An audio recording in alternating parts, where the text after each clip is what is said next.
जय श्री कृष्ण। बछवारस की कहानी। भाद्र मास के कृष्ण पक्ष की जो द्वादशी आती है उसको बछवारस बोलते हैं। कुछ जगह इसको ओगद्वास भी बोला जाता है।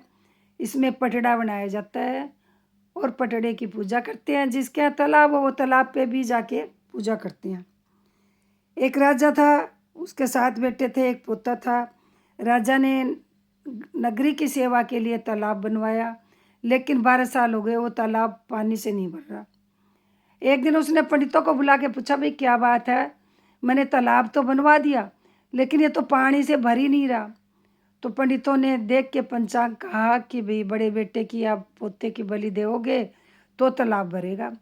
राजा बड़ा उदास आके रानी से बोला कि भाई पंडित तो कह रहे हैं बड़े बेटे की बलि दो या पोते की दो। रानी ने कहा बड़े बेटे की बलि देंगे तो बेटा कहाँ से लाएंगे, पोते की बलि दे देते हैं तो बहू के और हो जाएगा। तो रानी ने बहू को तो पियर भेज दिया, पोते को रख लिया, उसकी बलि दे दी। अब गाजती गोरती बादड़ी आई, खूब जोर से बारिश आई और तालाब भर गया। नगरी के एक आदमी ने आके कहा कि राजा राजा तेरा तालाब भर गया, राजा आई बछवारस। तो राजा ने कहा कि भाई हम अपना तालाब ही की ही पूजा करके आएंगे। तो रानी ने अपनी बहू को भी बुला लिया। जब पूजा करने लगे तो रानी बोली, अपने बेटे के लिए पूछा उसने कि माँ जी आपका पोता कहाँ है। तो रानी ने कहा कि बाहर खेल रहा है। जब वो पूजा करके तालाब की और फुंदकड़े करने लगी तो वो भी गार मिट्टी में से जो पोता बलि दे दी थी वो भी गार मिट्टी में लिपटा हुआ तालाब में से निकला। तो बहू ने सास की तरफ देखा, सास ने बहू की तरफ देखा। बहू ने कहा कि सासू जी आपने तो कहा था कि वो बाहर खेलने के लिए गया है। तो सास ने पूरी बात बताई कि हमने इसकी बलि दी थी, ये तेरे भाग्य से तुझे वापस मिला है। तो उसको नला धुला के उसके भी फुंदकने करे और खूब गाजे बाजे के साथ वापस राजा रानी आए। घर आए तो देखे कि गाय के बछड़े नहीं हैं। तो दासी को पूछा तो उसने कहा आपने कहा था गेहूँला को पिछोड़ लियो और दानूला को चढ़ा दियो, तो मैंने तो उनकी सब्जी बना दी। अब तो राजा रानी मोदे मुँह पड़ गए कि शाम को गौ माता आएगी तो उसको क्या जवाब दूंगा। शाम तो राजा ने उनको टोकने में भर के कुरड़ी में दबा दिया। आई गाय माता शाम को विकराल रूप बछड़ों को देख के सींग मारती फिरे, रंभाती फिरे, अपने बछड़ों को ढूंढ रही। जब वो रंभाती रंभाती सींग मारती मारती कुरड़ी के पास गई तो कुरड़ी में से वो टोकने निकले जिसमें उसके बछड़े थे। तो गाय बछड़ों समेत आ रही। आके एक ने कहा कि राजा तेरी गाय तो बछड़ों समेत आ रही है। जाके राजा ने देखा कि गाय तो बछड़ों समेत आ रही है।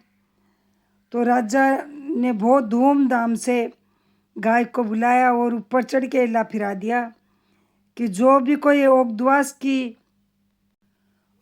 की पूजा करियो। राजा ने ऊपर चढ़ के हिला फिरा दिया कि ये ओगद्वास माता ने सत रखा है। जो बहू का बेटा वापस आ गया और गाय के बछड़े वापस आ गए। ऊपर चढ़ के राजा ने नगरी में ढिंढोरा पिटवा दिया। सब बेटों की माँ को ओगद्वास करनी चाहिए, पटड़ा मारना चाहिए, उसकी पूजा करनी चाहिए। यदि गांव में तालाब हो तो तालाब की पूजा करनी चाहिए, नहीं तो घर में ही पटड़ा बना के उसकी पूजा करनी चाहिए। बेटा होने का, बेटे के ब्याह का उद्यापन करना चाहिए। हे ओगद्वास माता, जैसा फल बहू को दिया उसका बेटा वापस भेज के और गाय को बछड़ा भेज के ऐसा सबको दियो। कहने वाले को, सुनने वाले को, कारा भरने वाले को, सारे परिवार को वैसा फल मिले। इसके बाद विनायक जी की कहानी। विनायक जी की कहानी।